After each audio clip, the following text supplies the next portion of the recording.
আসসালামু আলাইকুম সম্মানিত দর্শকবৃন্দ। এই মুহূর্তে দেশ ও প্রবাস থেকে দূরেও কাছ থেকে যারা আজকে আমাদের এই ঘাসের প্রতিবেদন দেখছেন সকলকে আন্তরিক শুভেচ্ছা অভিনন্দন জানাচ্ছি।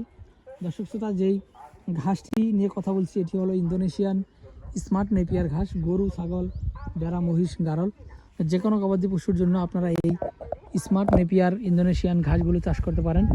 খুবই নরম, মিষ্টি, রসালো ঘাস, পাশাপাশি খুবই খুবই খুবই পাতাযুক্ত। বিশেষ করে অন্যান্য ঘাসের থেকে এই স্মার্ট নেপিয়ার ঘাসে অনেক বেশি পাতা হয় এবং অনেক বেশি এই ঘাসগুলো আপনার মিষ্টি এবং রসালো হয়।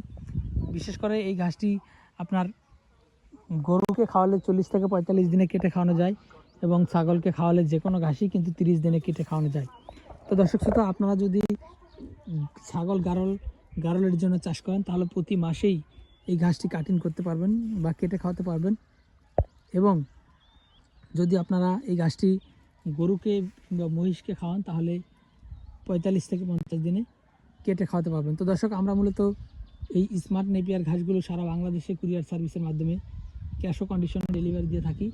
আপনারা যদি চান স্মার্ট নেপিয়ার ঘাস চাষ করতে তাহলে অবশ্যই আমাদের কাছ থেকে এই স্মার্ট নেপিয়ার ঘাসের কাটিং সংগ্রহ করতে পারেন। শুধু স্মার্ট নেপিয়ার নয়, বর্তমানে এই যে সামনে দেখতে পাচ্ছেন গুয়াতিমালা, তার সামনে দেখতেছেন জারা, তারপরে রয়েছে তাইওয়ান হাইব্রিড, তারপর নিচু জমিতে রয়েছে অজানা হাইব্রিড এবং জার্মান হোয়াইট। তো দর্শক, এই সকল ঘাসের কাটিং আমরা সারা বাংলাদেশে কুরিয়ার সার্ভিসের মাধ্যমে ডেলিভারি দিয়ে থাকি। আপনারা চাইলে যে কোনো ঘাসের কাটিং আমাদের কাছ থেকে সংগ্রহ করতে পারেন।